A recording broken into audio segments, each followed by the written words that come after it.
I, 26F, had a baby about 4 months ago with my husband of 3 years, Keith, 27M.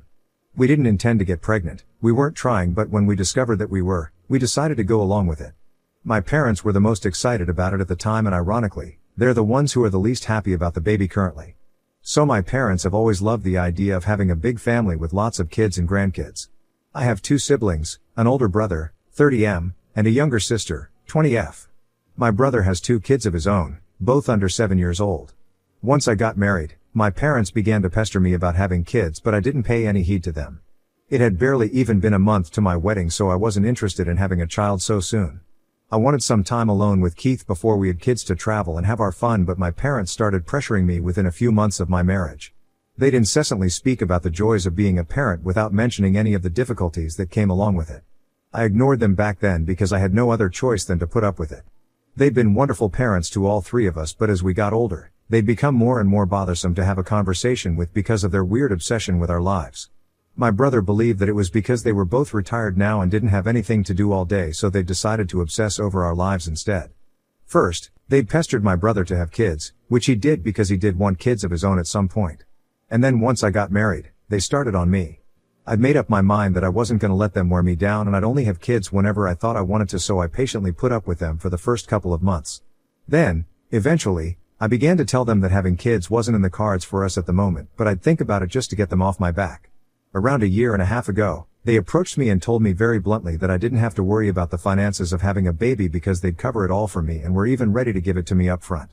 They'd thought that I might have been worried about the financial toll of having a child, and so offered to literally write a check for whatever amount I quoted, as long as they'd have a grandkid in their arms in the coming months.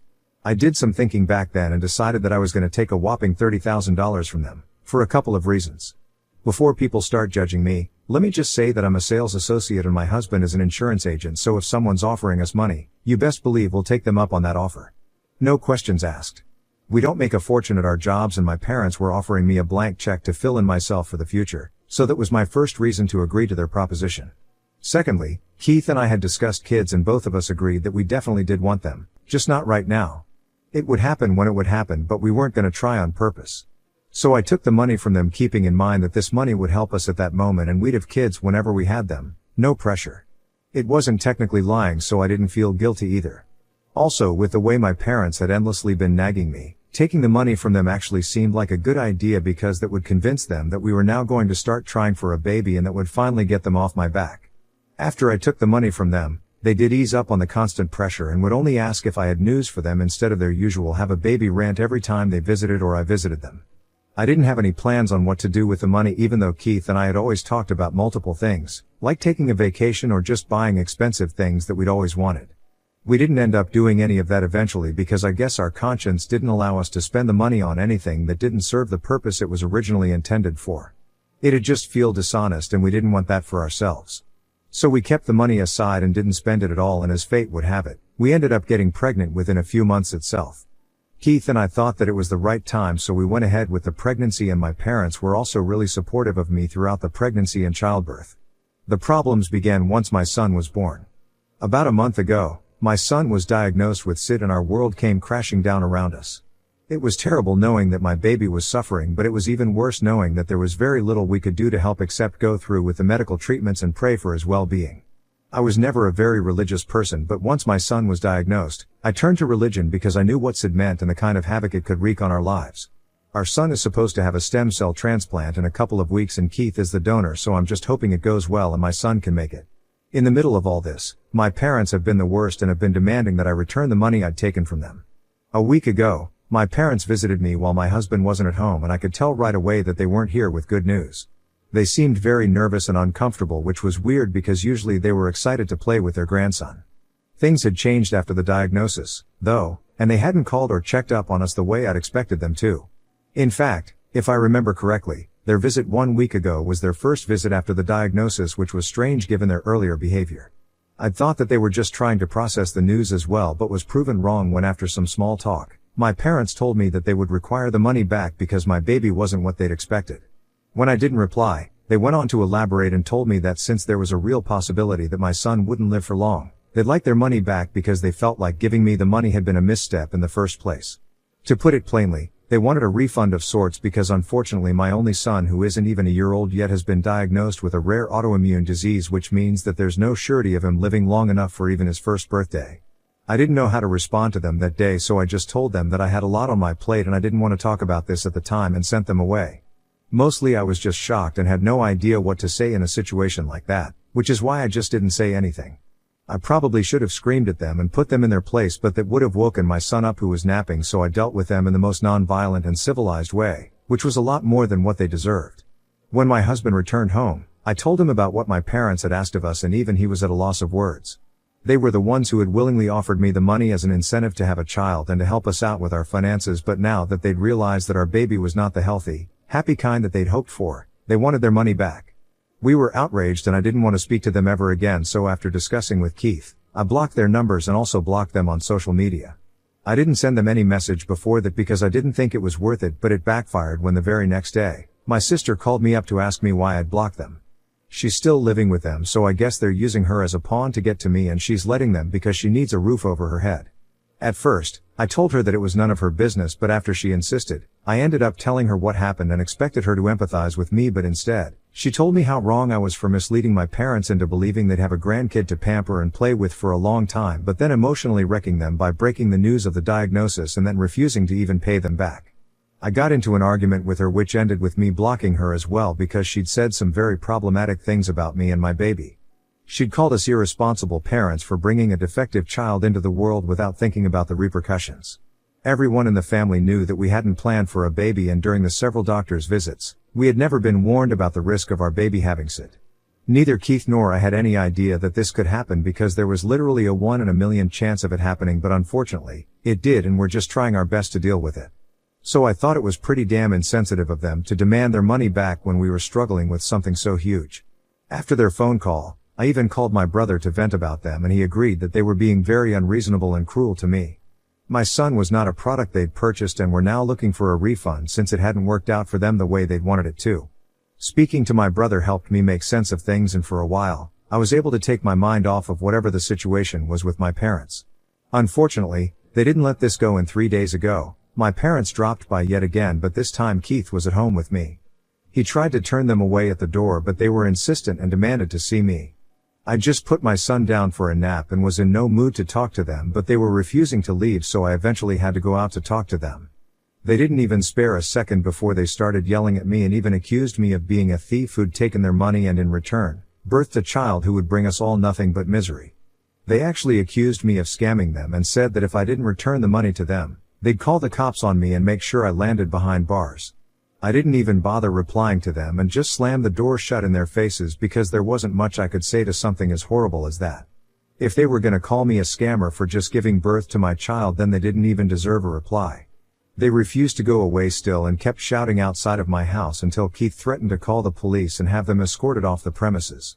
They finally went away after that, but unfortunately, the bullcrap didn't end there. Yesterday, my sister texted me through her friend's phone and told me that I needed to return the money or else she'd really sue me along with our parents. I told her to go right ahead and block that number, but in the evening, she texted through another number and said a bunch of things to blackmail me into feeling bad. Apparently, I was cruel and heartless for scamming our parents, and I'd taken advantage of their age and kindness by taking the money from them and now by refusing to return it after they'd practically begged me to.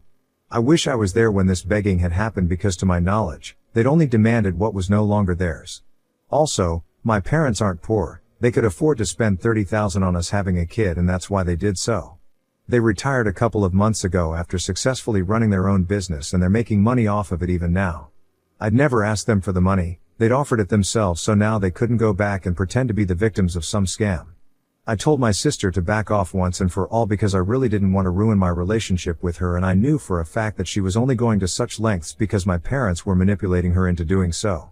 She didn't have a stable job yet, and that's why she was so desperate to have a place to live in, which is why I could still forgive her, but I was kind-hearted, not a fool who would take her back regardless of how much she insulted me. She already had insulted me badly enough for me to never want to speak to her again, so it would be in her best interest to back off because after our parents passed away, we were the only ones she'd be able to count on as family. Anyway, that's not the point right now, so after that text, She replied to me and told me that I was the one who was making my parents miserable and that they were already going through a lot knowing that their grandkid might not make it while I was making it worse by refusing to return the money they'd spent on his birth. I couldn't believe the audacity of that when I was literally a mother who could lose her child, but somehow, even now, they were the victims here and not me. I called my brother to talk about it and he told me that at this point, I should just return the money to get them off my back. I cannot do that because there are a lot of medical expenses to cover given the stem cell transplant that's about to take place in a few weeks from now. I have many more things to think about right now and I honestly don't think that my parents even deserve to have that money back. Point blank, I just don't feel like they should get that money back ever at any point in their lives after the way they've treated me. I don't know if that makes me right or wrong in this situation because I know it's probably not very ethical, but then again, nothing that my parents have done is ethical either. The bottom line is that even if I could, I wouldn't want to return that money to my parents simply out of spite in the way that they've behaved with me. They've said the most unforgivable things a parent can say about their own grandchild, a grandkid they insisted we have, by the way. So I just don't see any reason as to why I should pay them back even if it is the morally right thing to do. I can't make them suffer the way I'm suffering right now, but I can at least bother them like this, and I know it's petty, but right now, I don't care. My son's in a life-threatening situation and all they care about is their money, so they deserve to be treated badly, in my opinion. So Ida, for not wanting to return my parents the money that they'd given me as an incentive to have a child after it turns out that my son has an autoimmune disease? Update 1. Firstly, thank you so much everybody for all your kind words and your prayers. I'm hoping it all has its effect. We've been in and out of the hospital for the past few weeks because my son is undergoing chemo at the moment. That's sort of a prerequisite before stem cell transplant for those who weren't aware. The constant hospital visits plus the added harassment that my parents have been putting me through is what made me snap. I've avoided going to the cops so far because the last thing I need is a police report to deal with or legalities to take care of just to get my parents to stop bothering us. I know most of you meant well while suggesting that, but it's not very feasible for us right now, so we're trying to keep that on the back burner for now. It's quite literally our very last resort and we have no intention of taking this to the cops as of now. We're too busy and mentally exhausted to even consider it. We have blocked them on every single platform possible and it's been 3 days since I posted. They haven't tried to contact us as of now, but there's no telling what they might do next. I don't have any intention of paying them back because I'm still sticking with what I said. They don't deserve it. I know some of you guys might disagree with this, but I honestly don't care anymore. Most people thought that I was in the right because they were the ones who pushed me to have a kid in the first place, and now they're mad because our son wasn't the healthy baby boy they wanted. They can cry me a river, but I refuse to feel bad for them and lean into their self-victimization. We're the ones who are suffering because we see our son as a real human being and not as a plaything that we can just discard if it's not good enough by our standards. I don't know what kind of people my parents are, but they don't fit into my definition of good parents anymore. They're the worst because they've put me down at my lowest, and I'm sure this will come back to them at some point in their miserable little lives or whatever is left of it. I don't even feel guilty saying any of this now because the comments have made me realize just how screwed up my parents were. Even my sister said some unforgivable crap, but I was ready to cut her some slack just because I thought she was a kid and needed mom and dad to be on her side, but I take that back now. She's a selfish brat, and I think 21 is old enough to be able to tell apart right from wrong, so there's absolutely no reason for her to be acting this way towards me. Especially when my husband and I have been nothing but kind to her all along. My brother is super disappointed and has cut them all off along with us, which is something I'm really and truly grateful for. He and my husband are pretty much the only people who have kept me going because things have been just so incredibly hard for me mentally. No parent is ever prepared to learn that their kid might not make it, and to face it all while my own family is harassing me for money is just unimaginable. The cruelty and heartlessness have taken their toll on me, but I have to stay strong for Keith's sake and my son's. The transplant is supposed to take place in just 2 weeks and we've been nervous like never before. My husband is the donor and he's a wreck. I've literally never seen him so jittery before. He already has an anxiety disorder, and the crazy situation we're in right now has just made matters worse for his nerves. My parents knew about this, but that didn't stop them because that's how awful they are. I hope this comes back to them tenfold, because otherwise, I'll pretty much lose all faith in the justice of the universe. Update 2. Hi, everyone. My brother called me today to inform me that our parents, along with our sister, had visited him now that I'd blocked them and had threatened to call the cops on them if they bothered us again. They were there to tell him how I'd scammed them out of $30,000, but my brother had been very quick to shut it down. He informed me that he'd chewed them out and they hadn't expected him to be so brutal and harsh with his words. My brother's the calmest guy ever to exist, so if he's being brutal with someone, they've definitely earned it. He hated confrontation, but he told me that after he heard the way mom and dad were talking about me and my son, he couldn't just sit back and let them get away with it. Unfortunately, my parents thought that it would be a good idea to argue, and my sister even tried to back them up, so they had to be unceremoniously evicted from my brother's house by his wife. My sister-in-law is a bit of a hothead, but only when the situation calls for it, and this time, she knew the situation was dire and she needed to step up and push them out. She hadn't even wanted to let them in at all, but our whole family has a soft spot for my younger sister. However, she's really not that young anymore and cannot expect to get away with her horrible behavior. My sister-in-law was very nice to me on the phone since my son's transplant procedure takes place tomorrow, but she won't be able to be there for us. Someone has to stay home and watch the kids, and her usual babysitter bailed on her. My brother's coming along with me though, so I'm hoping that things will be fine. I'm nervous, but it's nothing compared to what my husband has been going through. Keith is still a nervous ball of stress, but I'm doing my best to keep him calm so no unforeseen complications arise. I don't know if that's even possible, to be honest, but at the moment, I'm not willing to take any risks. We talked just a couple of hours ago about how we'd never seen any of this coming, but we're still dealing with it a lot better than we'd expected. We hadn't even planned on becoming parents, but yet here we are, and if fate is on our side, we'll be parents for a really, really long time. I know I've said this before, but please continue to pray for our son's well-being. Also, Keith's, because he's going through a lot, too. I have to be up and about in a few hours, but I've become a bit of an insomniac, which is why I'm posting this so late at night. I guess this is one of those things I'll have to get used to eventually. Update 3. Hi. Thanks for the prayers and good wishes. It's been close to 3 months since the transplant and he's been responding well.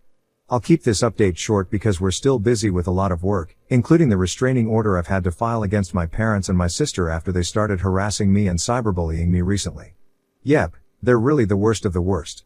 Update 4. More than a year has passed since the last update, and I'll be honest, I'd pretty much forgotten because I got too caught up with my own life.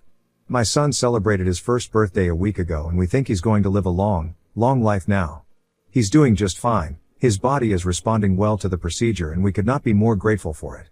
My parents and sister have had no contact with us since we filed that restraining order, and neither has my brother heard from them. We intend on keeping it that way for the rest of our lives because I don't think anyone needs them or their negative energy around their families. I don't care whether they even live or not at this point. They're as good as gone to me. Right now, my only family is Keith, my brother, his family, and of course, my darling little son. I literally don't care about anyone else because these are the people who stood by me in my toughest times, and I know I can always count on them in the future. Also, you guys, because some of you had continued to check up on me through comments and messages, and I'll be forever thankful for that. It really was heartwarming for me to realize that people had continued to pray for my son and our little family. So thank you so much.